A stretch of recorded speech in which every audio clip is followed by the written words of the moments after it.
ರಾಜ್ಯ ಹೆದ್ದಾರಿ ನಿಯಮಗಳನ್ನು ಗಾಳಿಗೆ ತೂರಿ ನಿಯಮ ಬಾಹಿರವಾಗಿ ಟೋಲ್ ನಿರ್ವಹಣೆ ಮಾಡುತ್ತಿದ್ದಾರೆ ಎಂದು ಆರೋಪಿಸಿ ಕರ್ನಾಟಕ ರಕ್ಷಣಾ ವೇದಿಕೆ ಸಂಘಟನೆ ಕಟ್ಟಾಯ ಟೋಲ್ ಎದುರು ದಿಢೀರ್ ಪ್ರತಿಭಟನೆ ನಡೆಸಿದರು. ಹಾಸನ ಪ್ರಿಯಾಪಟ್ಟಣ ರಾಜ್ಯ ಹೆದ್ದಾರಿ ಟೋಲ್ ವಿರುದ್ಧ ಕರವೇ ಸಂಘಟನೆ ಅಧ್ಯಕ್ಷ ಸೋಮು ನೇತೃತ್ವದಲ್ಲಿ ದಿಢೀರ್ ಪ್ರತಿಭಟನೆ ನಡೆಸಿ ಕೆಆರ್ಡಿಸಿಎಲ್ ಅಧಿಕಾರಿಗಳ ವಾಹನ ತಡೆದು ಘೋಷಣೆ ಕೂಗಿದ್ರು.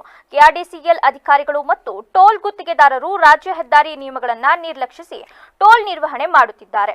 ಟೋಲ್ ಸ್ಥಳದಲ್ಲಿ ಶೌಚಾಲಯದ ವ್ಯವಸ್ಥೆ ಇಲ್ಲ, ರಸ್ತೆ ದೀಪಗಳ ಅವ್ಯವಸ್ಥೆ ಮತ್ತು ಅಪಘಾತ ಸಂಭವಿಸಿದಾಗ ತುರ್ತು ಆಂಬ್ಯುಲೆನ್ಸ್ ವ್ಯವಸ್ಥೆಯೂ ಇಲ್ಲ. ಜೊತೆಗೆ ರಸ್ತೆ ಗುಂಡಿಗಳನ್ನು ಮುಚ್ಚದೆ ಕೆಆರ್ಡಿಸಿಎಲ್ ಅಧಿಕಾರಿಗಳು ಮತ್ತು ಗುತ್ತಿಗೆದಾರರು ಸಾರ್ವಜನಿಕರಿಗೆ ಅನ್ಯಾಯ ಎಸಗುತ್ತಿದ್ದಾರೆ ಎಂದು ಆರೋಪಿಸಿ ಪ್ರತಿಭಟನೆ ನಡೆಸಿದರು.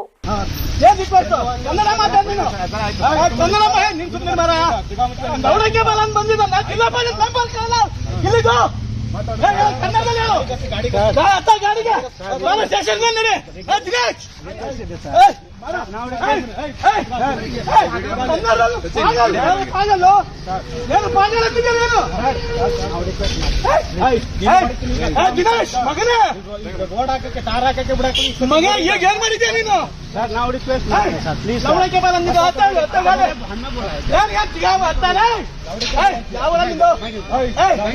ಏನನ್ ಬಂದೆ ನೀನು? ಏನನ್ ಬಂದೆ ನೀನು? ಗಾಡಿನ ದಿನೇಶ ದಿನೇಶ್ ನಿನ್ನ ಬೀಳ್ತಾ ಗೋತು ಮಗನೇ ಅವನೇ ಲವಳಕ್ಕೆ ಅವನ್ ಕೈಲಿ ಅನ್ನಲ್ಲ ನಡೆ ಅರ್ಪಡಿ ನಡೆ